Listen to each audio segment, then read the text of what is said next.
Salut, nouvelle vidéo aujourd'hui où je vais vous parler non pas d'un sujet bien précis, mais du sujet plus général de la pêche au leurre, pour vous expliquer un petit peu la différence par rapport à la pêche classique, et puis m'attarder sur certains points précis. Donc la petite particularité aussi de cette pêche, c'est que par rapport aux autres types, on n'a pas de bouchon.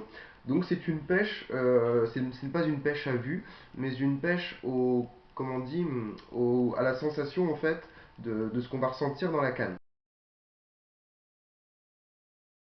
Alors comment? C'est-à-dire avec une canne équipée d'un moulinet, soit casting, soit spinning, ensuite un fil de pêche, nylon, tresse ou fluorocarbone, ensuite un hameçon, donc simple, triple, plombé selon le type, et enfin donc un leurre. Alors les leurres, on peut les décomposer en plusieurs types.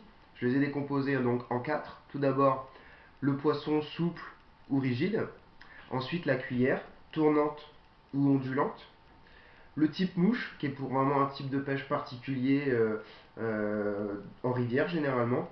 Et ensuite donc les imitations de petites bêtes genre écrevisse, qu'on appelle généralement donc le type créature. Donc au départ je partais sur le raisonnement tout type de poisson qui pourra s'attaquer à mes leurres. En fait, c'est tout simplement tous les poissons carnassiers. Donc les poissons carnassiers dans le département où je suis, donc celui de l'Aisne, dans le nord de la France. Donc les carnassiers sont principalement donc brochets, cendres, perches, silures. Tout en sachant que les attaques les plus courantes, ça va être la perche et derrière le brochet. Tout en sachant que cendre et silure, j'en ai pas encore eu, j'en ai peut-être aperçu, mais j'en ai pas encore remonté dernièrement. Alors les poissons que je vous ai cités ne sont pas les seuls poissons qu'on peut avoir au leurre, c'est les poissons que l'on trouvera dans notre secteur. J'oublie aussi le poisson-chat qu'on peut trouver dans notre coin, qui à la base n'est pas un poisson qu'on pêche directement au leurre, mais comme c'est un poisson qui s'attaque un petit peu à tout, même aux petits, dont à tout ce qui est plus petit que lui qu'il peut avaler, on peut aussi réussir à en pêcher au leurre. Ensuite, on peut donc, comme je le disais, avoir dans d'autres coins de la France, on peut aussi pêcher le black bass, qui est une super pêche dite sportive, la pêche au leurre, on appelle ça aussi la pêche sportive. Donc le black bass, apparemment, c'est super à pêcher, sauf qu'on n'en a pas dans notre région nord de la France. Ensuite, la chevenne, pareil, qu'on apparemment on ne trouve pas dans nos régions. Et ensuite, le poisson, le super beau poisson par excellence, la truite que les amateurs adorent pêcher, mais pareil qu'on ne trouvera pas dans notre région et département de l'Aisne. Donc voilà pour les types de poissons sur la pêche au leurre. Donc tout d'abord, ça va être de choisir son leurre. Ensuite, on va procéder au lancer. Et ensuite, on ramène son leurre vers soi, donc avec le moulinet.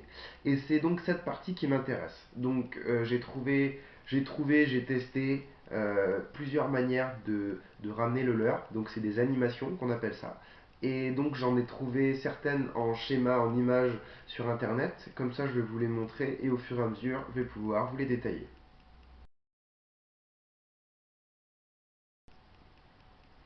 Alors, pour ce qui est des animations des leurres, il faut savoir que selon le type de leurre, il y a des animations qui se feront, d'autres qui ne se feront pas. Exemple explicite, avec une cuillère, on ne va pas s'amuser à la faire descendre jusqu'à racler le fond, parce que vu que sur des cuillères on utilise des hameçons triples, on va vite accrocher et vite laisser sa cuillère au fond de l'eau. Donc selon le type de leurre qu'on utilisera, on utilisera tel ou tel type d'animation. Alors la première animation que je vous montre à l'écran, c'est au sujet donc des leurres souples. Alors cette animation, c'est la plus classique qui soit. C'est l'animation qu'on appelle linéaire. Donc comme on le voit, il suffit de lancer, de laisser tomber tout doucement son leurre dans l'eau, et puis de mouliner une fois qu'il est à la hauteur, à la profondeur pardon, qui nous convient, et de le ramener jusque nous. Pour faire ce procédé, il faut quand même déjà savoir à peu près la profondeur qu'on va avoir au niveau de l'eau, c'est-à-dire qu'au moment du lancer, on va compter, comme ils expliquent là par rapport aux chiffres, on va compter les secondes pour jusqu'au moment où notre leurre, où on va le sentir toucher le fond. Et à partir de là, on va pouvoir compter moins de secondes au moment de ramener pour le faire ramener plus ou moins haut par rapport au niveau de l'eau. Donc tout d'abord, donc ça c'est l'animation linéaire. Ensuite, on va trouver, donc toujours pour le leurre souple, l'animation en dents de scie. Donc elle, il suffit de lancer, de laisser tomber le leurre jusqu'au fond, de ramener, de remouliner pendant quelques secondes, de le relaisser tomber au fond, etc. etc. Donc ça va faire au leurre l'animation qu'on voit à l'image, donc en dents de scie. Donc ça, c'était les animations pour les leurres souples.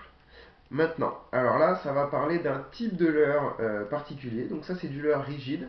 C'est ce qu'on appelle le popper. Alors le popper, c'est un type de leurre avec un poisson qui se présente avec une bouche ouverte. Et en fait, c'est cette bouche ouverte qui, en moulinant avec le contact de l'eau, va faire une sorte de pop qui est donc significatif d'un poisson en détresse, ou enfin voilà, d'un poisson en détresse, et donc qui est censé attirer le carnassier. Donc il faut savoir que le popper, a priori, moi après renseignement, perso j'ai pas encore eu d'attaque au popper, et comme il est marqué dans les magazines, etc., on dit que le popper c'est tout l'un ou tout l'autre, c'est-à-dire où ça va fonctionner, où ça va faire fuir le poisson. Après donc on m'a dit que le popper était quand même plus destiné au black bass. Ça n'empêche que là, je vous montre vite fait une petite animation du popper. Donc là, c'est pas une animation linéaire, mais on va tout simplement donc faire le lancer. Le popper flotte donc. On va le laisser quelques secondes et ensuite on ramène pendant 1, 2, 3 secondes. Hop, on l'arrête. On mouline, on arrête. On mouline, on arrête. Donc là, c'est marqué stop 1, 2 pour 1, 2 mètres. On arrête, etc. etc. Ensuite, encore une animation de popper. Alors là, ça représente la même animation que tout à l'heure, mais alors cette fois-ci dans des mouvements plus lents. On va pas s'attarder, c'est la même chose. Vous pouvez voir aussi donc sur les animations, on voit aussi la position de la canne euh, qu'il conseille de prendre pour optimiser le déplacement. Ensuite, donc toujours pour du leurre rigide et donc toujours de surface, mais là, c'est pas du popper. Euh, donc la différence, comme je le disais, par rapport au popper, c'est que lui, il n'a pas la bouche ouverte. C'est pas un poisson qui a la bouche ouverte, donc il va pas faire le même bruit au moment où on va le ramener en surface de l'eau. Pardon. Donc là, c'est une animation qu'on appelle Walking the Dog. J'en ai entendu pas mal de fois parler. Et donc en fait, le principe est tout simplement de faire avancer le leurre en surface en zigzag. Donc en fait, on va le lancer, tourner notre canne à pêche vers la gauche, l'orienter vers la gauche, mouliner. Orienter vers la droite, mouliner. Et donc à chaque fois qu'on va s'orienter d'un côté et de l'autre, ça va faire tourner notre poisson d'un côté et de l'autre en même temps. Voilà. Ensuite, donc toujours pour du leurre rigide de surface, la même animation que le walking the dog, mais cette fois-ci avec des mouvements plus amples et plus longs. Maintenant, on arrive sur du leurre coulant. Donc là, on est toujours sur du rigide, mais cette fois-ci qui va aller sous l'eau. Donc on le reconnaît là sur la photo par rapport à la petite langue du poisson qu'on aperçoit, donc qui va permettre au poisson d'aller sous l'eau. Donc là, on lance, on va laisser le leurre immobile et on vient mouliner pour faire plonger le leurre pendant 1 à 2 mètres. Ensuite, une fois qu'il est sous l'eau et qu'on a mouliné quelques temps, ils viennent arrêter l'action de mouliner. Et là, hop, le poisson va remonter en surface. Une fois qu'il est remonté, on attend encore 1 ou 2 secondes et on remouline. Et donc le poisson va plonger, remonter vertical, plonger, remonter vertical, ainsi de suite. Donc là, c'est ce qu'on appelle le stop and go. Maintenant, dernière animation qu'ils appellent là le jerking. Donc le jerking qui ressemble énormément à celle d'avant, c'est-à-dire le stop and go, à la différence que donc on peut voir que les flèches ne sont plus droites mais ondulées. C'est-à-dire qu'on vient faire le même mouvement que le stop and go, mais en faisant des petits mouvements de zigzag avec la canne, ce qui va permettre de faire zigzaguer aussi le leurre en même temps.